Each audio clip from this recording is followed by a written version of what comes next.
Jadi, istilah hikayat tidak digunakan pada sastra kitab. Maksudnya sastra kitab itu berarti prosa-prosa atau cerita yang berasal dari tafsiran kitab.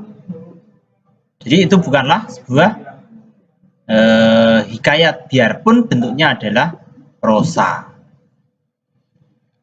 Kemudian juga bahwasanya hikayat itu tidak pada cerita sejarah atau silsilah, tidak. Jadi terkadang memang ada hikayat, contoh hikayat silsilah, hikayat Raja-Raja Pasai, hikayat Raja-Raja Aceh dan sebagainya. Sebenarnya istilah itu tidak tepat. Kemudian istilah hikayat kalau dalam bahasa Jawa disebut sebagai babat. Disebut babat. Misalnya ada babat tanah Jawa, babat Belambangan, kemudian babat Tuban, dan juga ada juga babat Pasuruan, atau cerita tentang Tuban, cerita tentang Pasuruan, cerita tentang tanah Jawa, dan seterusnya.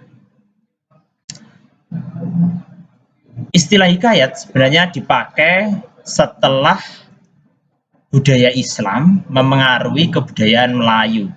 Berarti istilah hikayat ini kemungkinan berkembang setelah pedagang-pedagang dari Gujarat ataupun Arab berlabuh di Malaka dan memengaruhi kebudayaan setempat, sehingga hikayat berkembanglah di daerah Melayu atau daerah Malaka. Terkadang juga ada yang agak aneh, bahwasanya karena hikayat itu sebenarnya cerita yang bernuansa Islam karena berasal dari bahasa Arab. Ada juga hikayat-hikayat di hikayat Melayu yang tidaklah sebuah cerita Islam. Misalnya hikayat Sri Rama, hikayat Mahabharata, hikayat Ramayana, hikayat si miskin. Banyak sekali hikayat-hikayat biarpun itu tidak bernuansa Islam. Ya, sifat hikayat. Yang pertama, ceritanya berbentuk prosa. Artinya prosa adalah cerita hikayat itu sebuah cerita, bukan sebuah syair, bukan sebuah puisi, bukan sebuah drama, tapi hikayat itu adalah cerita. Kemudian hikayat merupakan cerita rekaan atau cerita fantasi yang ceritanya pastinya direka atau dibuat-buat. Kemudian ada cerita, sifat yang berikutnya adalah cerita karya klasik. Artinya cerita karya klasik berarti hikayat lahir sebelum tahun 1920 atau angkatan Balai Pustaka. Kalau ada cerita yang mirip-mirip dengan hikayat setelah tahun 1920, tetap saja tidak disebut sebagai hikayat.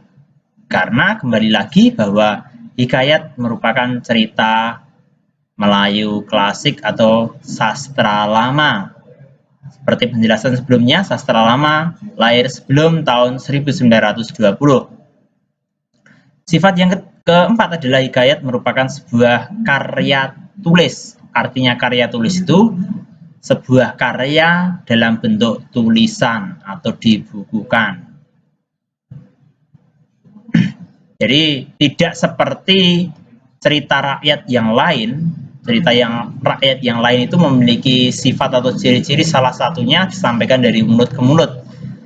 Tetapi tidak demikian dengan hikayat. Hikayat ini ceritanya itu tertulis.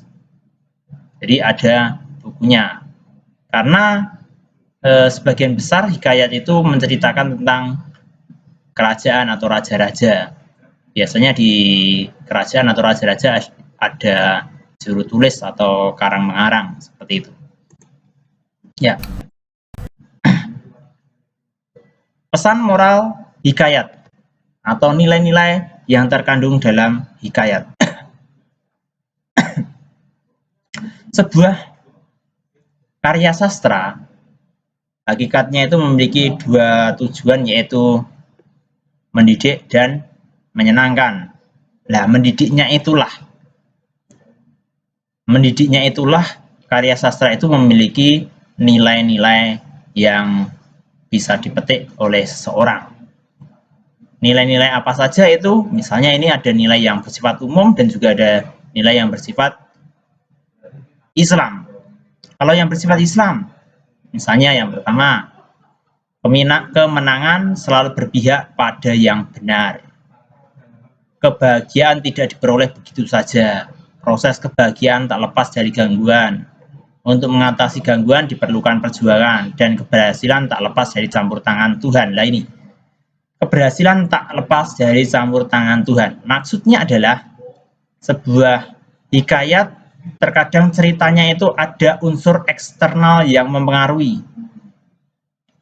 Maksud unsur eksternal adalah ada campur tangan gaib, campur tangan Tuhan, atau ceritanya ada sesuatu yang tidak logis, tidak nalar, tiba-tiba, seperti itu. Itu ada di dalam hikayat. Karena apa? Karena tokohnya itu meminta atau memohon doa kepada Tuhan, kemudian secara ajaib Tuhan mengabulkan sesuatu yang tidak mungkin. Nah, itu ada dalam campur tangan Tuhan, ada dalam pesan moral yang ada dalam hikayat ini.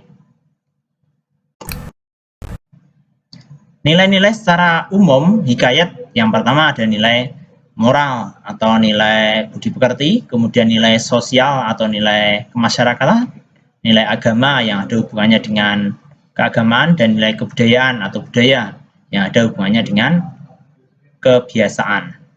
Nilai-nilai dalam karya sastra tetap relevan dengan kehidupan sekarang, misalnya terkait dengan agama, patriotisme, dan kerjasama saling tolong-menolong. Ya, demikianlah pembelajarannya. Terima kasih atas perhatiannya. Semoga bisa mengambil hikmah, mengambil manfaat, dan tetap kita selalu menjaga agar kita terhindar dari COVID-19 atau virus corona.